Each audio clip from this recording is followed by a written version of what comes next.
76 ఏళ్ల వృద్ధురాలికి క్లిష్టమైన లాప్రోస్కోపిక్ శస్త్రచికిత్సను విజయవంతంగా నిర్వహించినట్లు Apollo hospital senior gynaecologist doctor TG Lakshmi Durga తెలిపారు. అదే మీడియా సమావేశంలో ఆ వివరాలను వెల్లడించారు. 76 ఏళ్ల వృద్ధురాలు గత కొన్ని సంవత్సరాలుగా గర్భాశయం కిందకు జారిపోయిన స్థితిలో తమ వద్దకు వచ్చారని చెప్పారు. గర్భాశయం మర్మాంగం గుండా గడ్డలా బయటకు రావడంతో మూత్ర విసర్జనలో అసౌకర్యంగా ఉండడంతో పాటు రోజువారీ పనులు చేసుకోవడంలో తీవ్రమైన ఇబ్బందులు పడుతుందని చెప్పారు. దానికి తోడు ఆమెకు గత కొంతకాలంగా హై బీపీ, మధుమేహం, ఉబ్బసం వంటి తీవ్రమైన ఆరోగ్య సమస్యలు కూడా ఉన్నట్లు పరీక్షల్లో గుర్తించామని డాక్టర్ టీజీ లక్ష్మీదుర్గా తెలియజేశారు. శస్త్రచికిత్సకు ముందు వివిధ విభాగాల వైద్యుల సహాయంతో సమస్యలన్నింటినీ నియంత్రణలోకి తెచ్చామన్నారు. వృద్ధురాలికి శాశ్వత పరిష్కారం చూపించాలనే ఉద్దేశంతో కోతలేని లాప్రోస్కోపిక్ పద్ధతి ద్వారా అత్యంత అధునాతన పద్ధతిలో శస్త్రచికిత్సను విజయవంతంగా నిర్వహించామని పేర్కొన్నారు. ఈ లాప్రోస్కోపిక్ శస్త్రచికిత్స ద్వారా వృద్ధురాలి గర్భాశయాన్ని తొలగించామని, రెండు వైపులా ఉండే ఫాలోపియన్ ట్యూబ్లు కూడా తొలగించి పాలిప్రొఫైలిన్ మెష్ అనే ఒక రకమైన నెట్ అమర్చామన్నారు. శస్త్రచికిత్స అనంతరం రోగి వేగంగా కోలుకుందని, ప్రస్తుతం ఆమె పూర్తి ఆరోగ్యంతో ఉన్నారన్నారు. హై బీపీ, షుగర్, అస్తమా వంటి తీవ్రమైన అనారోగ్య సమస్యలు ఉన్నప్పటికీ 76 ఏళ్ల వృద్ధురాలికి ఈ అధునాతనమైన లాప్రోస్కోపిక్ శస్త్రచికిత్సను సురక్షితంగా పూర్తి చేయడం అపోలో హాస్పిటల్ ఉన్న నిపుణులైన వైద్య బృందం మరియు అధునాతనమైన వైద్య పరికరాలతో సాధ్యమైందని డాక్టర్ టీజీ లక్ష్మీదుర్గా వెల్లడించారు. ఈ మీడియా సమావేశంలో ఆమెతో పాటు director of medical services doctor Sriram Satish, unit head Vishweshwar Reddy, వివిధ విభాగాల వైద్యులు, సిబ్బంది పాల్గొన్నారు. 76 years అమ్మకి 80. నా కంప్లైంట్స్ ఏమి అంటే యూట్రైన్ ప్రొలాప్స్, అంటే వజనా నుండి something coming from the out, అంటే ఏదో కిందకి జారుతుంది అనే కంప్లైంట్తో వచ్చారు. వజనల్ బల్జ్ అంటాం అనమాట, అంటే కామన్గా మనం మాట్లాడుకునే టర్మినాలజీ. దానివల్ల వాళ్ళకి డైలీ రొటీన్ చేసుకోవడం ఇబ్బంది, యూరిన్ కొంచెం డిస్కంఫర్ట్ ఉంటుంది, రావడము ఇర్రెగ్యులర్గా, అంటే ఒకసారి సరిగ్గా రాకపోవడము, ఇబ్బంది పడుతుంటారు వాళ్ళు. చాలామంది ఆ ఏజ్లో వాళ్ళు చెప్పుకోరు ఆ సిమ్టమ్స్ అన్నీ. ప్లస్ ఈ బీపీ, షుగరు, 76 years అంటే కోమార్బిడ్స్ కూడా ఉంటాయి, ఆస్తమా, అన్ని కాంప్లికేషన్స్ కూడా ఉన్నాయి. అట్లాంటప్పుడు మనము ఇక్కడ అంటే సర్జరీ ముందు అనెస్థీషియా చాలా ఇంపార్టెంట్. అనెస్థీషియా కాంప్లికేషన్స్ లేకుండా పేషెంట్కి అంటే హై ఎండ్ ప్రొసీజర్ అంటాం, అడ్వాన్స్డ్ లాప్రోస్కోపీ సర్జరీ. అంటే గర్భసంచి తీసేసిన దాన్ని వాల్ట్ని మళ్ళీ మెష్ పెట్టి సాక్రమ్కి ఫిక్స్ చేస్తాం అనమాట. ఈ ప్రొసీజర్ అంతా కూడా లాప్రోస్కోపీలోనే చేసాం. చేసినప్పుడు ఆ ఏజ్కి, ఆమెకుండే కాంప్లికేషన్స్కి ఏమి ఇబ్బంది లేకుండా సేమ్ డేనే పేషెంట్ చాలా కంఫర్ట్గా ఉన్నారు. సెకండ్ డేనే పేషెంట్ని ఈజీగా మేము డిశ్చార్జ్ చేయగలిగాము. ఇదంతా ఓన్లీ బికాస్ ఆఫ్ అనెస్థీషియా వల్ల.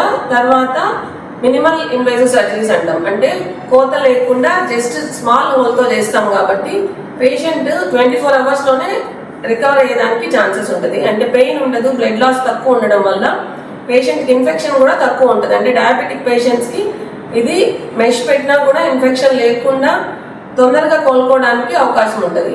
ఈ ప్రొసీజర్ చేయడానికి బేసిక్గా మెయిన్ 4 reasons. అంటే ఇట్లా ఓల్డ్ ఏజ్ వాళ్ళకి క్లీన్గా మేజర్ సర్జికల్ ప్రొఫైల్, అంటే అన్ని టెస్ట్లు చేసి ఫిట్గా ఉన్నారా లేదా అన్ని డిపార్ట్మెంట్స్ నుండి ఫిట్నెస్ తీసుకొని, తర్వాత ఎట్లా మనం సర్జరీ చేయాలి, టెక్నిక్ చాలా important. And high end technology ఉండాలి, అంటే ఇన్స్ట్రుమెంట్స్ కూడా హై ఎండ్ ఇన్స్ట్రుమెంట్స్ ఉండాలి. ప్లస్ మెష్ పెట్టాలి అని అంటే అది అందరూ రొటీన్గా చేసే సర్జరీ కాదు ఇది, కాబట్టి దానికి ఎక్స్పర్టైజ్ ఉండాలి. అంటే టెక్నిక్, టెక్నాలజీ, సర్జికల్ టీమ్, ఈ 3 బాగుంటేనే సర్జరీ సక్సెస్ అయ్యేదానికి చాలా ఛాన్సెస్ ఉంటాయి.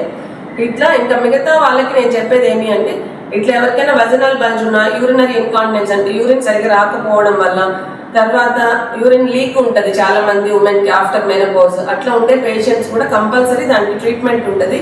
అంటే అడ్వాన్స్, అంటే లాప్రోస్కోపీలోనే పెల్విక్ రీకన్స్ట్రక్టివ్ సర్జరీస్ అంటాం.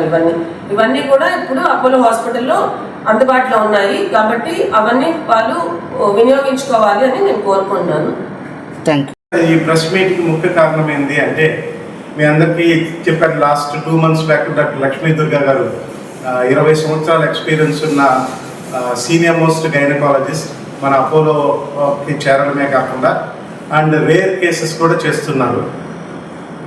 గత 10 సంవత్సరాల నుంచి లాప్రోస్కోపిక్ హిస్టెక్టమీ కానీ అన్ని హాస్పిటల్స్ అన్నీ జరుగుతూనే ఉన్నాయి. మరి కాంప్లికేటెడ్ ప్రొసీజర్స్ అంటే యూటిరైన్ ప్రొలాప్స్, వెజైనల్ ప్రొలాప్స్ ఉండేప్పుడు కింద నుంచి ఓపెన్ ఆపరేషన్ కానీ, అబ్డామిన్ ఓపెన్ చేసి పైకి లాగి మెష్ పెట్టడం కానీ, ఇవన్నీ గత 20 సంవత్సరాల నుంచి జరుగుతుంది.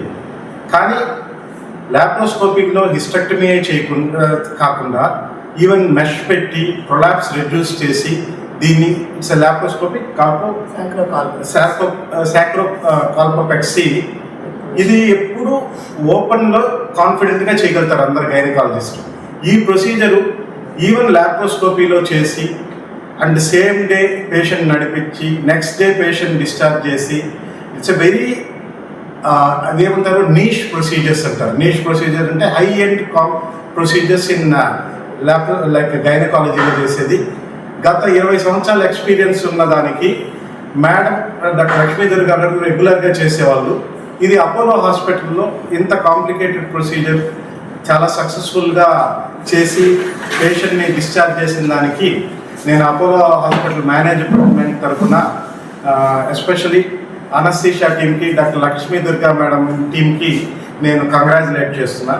అసలు ఈ సర్జరీ ఏంది, ఎవరికి చేయాలి, ఇది ఎందుకు ఇంత ఇంపార్టెంట్ డాక్టర్ లక్ష్మీ దుర్గా గారు మీకు క్లియర్గా ఎక్స్ప్లెయిన్ చేస్తారు. ఆ పేషెంట్స్కి మొత్తం మత్తు ఇవ్వాలంటే చాలా కాంప్లికేషన్స్ ఉంటాయి. షియర్ ఆల్రెడీ అస్తమా అదంతా మేము ఆప్టిమైజ్ తీసుకుని మేడం లాప్రోస్కోపీ సర్జరీకి మత్తు ఇవ్వాల్సి వస్తుంది. సో ముందే ఉన్న కండిషన్స్ని ఆప్టిమైజ్ చేసుకుని తీసుకోవాల్సి వస్తుంది. ఒకవేళ ఊపిరితిత్తులు బాగాలే ఉంటే అప్పుడు ఇమీడియట్గా తీసుకోలేము. చాలా రోజులు నెబులైజేషన్స్ పెట్టుకుని అన్నీ తీసుకుని ఆప్టిమైజ్ చేసి లాప్రోస్కోపీ ద్వారా సక్సెస్ఫుల్గా ఈ సర్జరీ చేయబడింది. ఈ వీడియో కనుక మీకు నచ్చినట్లయితే లైక్ చేసి షేర్ చేయండి. మరిన్ని లేటెస్ట్ అప్డేట్స్ కోసం మా ఛానల్ని సబ్స్క్రైబ్ చేయండి.